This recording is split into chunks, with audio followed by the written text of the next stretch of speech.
जय जगन्नाथ फ्रेंड्स मु विश्वजित आपको स्वागत करछि career IQ Odisha YouTube channel ले। तो आज का वीडियो रे हमें देखिबा कि सुभद्रा योजना विषय रे कौन कौन सब तार डिटेल्स रही सब देखिबा, जेमति कि एलिजिबिलिटी क्राइटेरिया हे गला आ तार कौन डॉक्यूमेंट सब दरकार से विषय रे हमें देखिबा। तो फास्ट तो जेमति आपण हम जानि जेमति कि हमको केते ना 50,000 टका मिलिया को जाउची।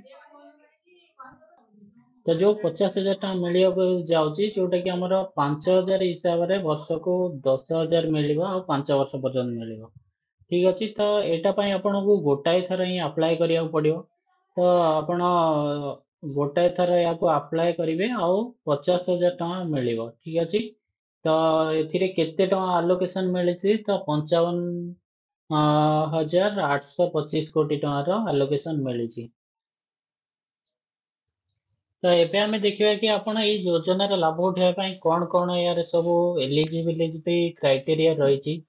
तो फास्ट तो आपण ओडिशार स्थायी बासिंदा होइथिबा दरकार। तो जो माने भी ओडिशार स्थायी बासिंदा सेमानकु मिलिबो। तो आउ केवल एटा महिला मानक पई महिला माने ही आवेदन करि परिबे।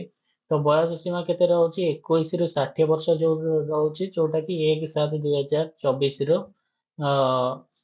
24 रो पर्यंत ही लागू हबो। ठीक अछि।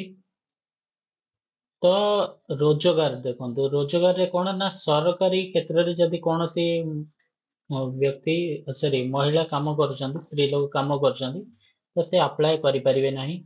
आ गोटे होची कोन ना जदि परिवार रो इनकम आपनकर 2.5 लाख किंवा ताटो अधिक अछि तो आपण अप्लाई करि परिबेनी। ठीक अछि। तो एई सब रहला हमर किछि एलिजिबिलिटी क्राइटेरिया, जेमति आहुरी भी किछि अछि जोडा कि होची हमर कोन ना आ, अंगनवाड़ी कर्मी माने अंगनवाड़ी कर्मचारी ମାନଙ୍କ ପାଇଁ ବିଶେଷ ଲାଭ ଏହି ଯୋଜନାରେ ମଧ୍ୟ ରହିଛି।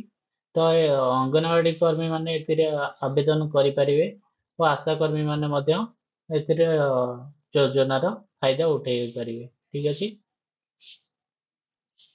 ତ ନେକ୍ସଟ ଦେଖିବା କଣ କଣ ଡକୁମେଣ୍ଟ ଦରକାର।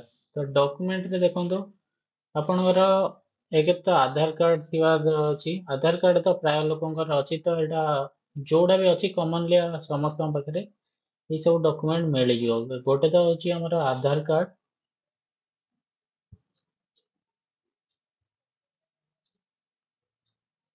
आधार कार्ड, बैंक अकाउंट और mobile number, passport size photo और राशन कार्ड। एतिकी आपनको डॉक्यूमेंट निहाती दरकार। और जो माने भी यार फॉर्म डाउनलोड करिया को चाहउचंती तो हमर डिस्क्रिप्शन में अछि।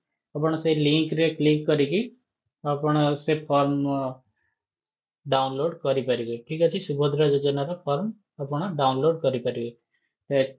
तो वीडियो को आज एटी ही रखिबा। तो आपण जो माने भी यार लाभ उठाଇବା ପାଇଁ ଯାଉଛନ୍ତି ତ ସେମାନଙ୍କ ସହିତ ସେୟାର କରି ଦିଅନ୍ତୁ। तो जय हिंद, जय जगन्नाथ।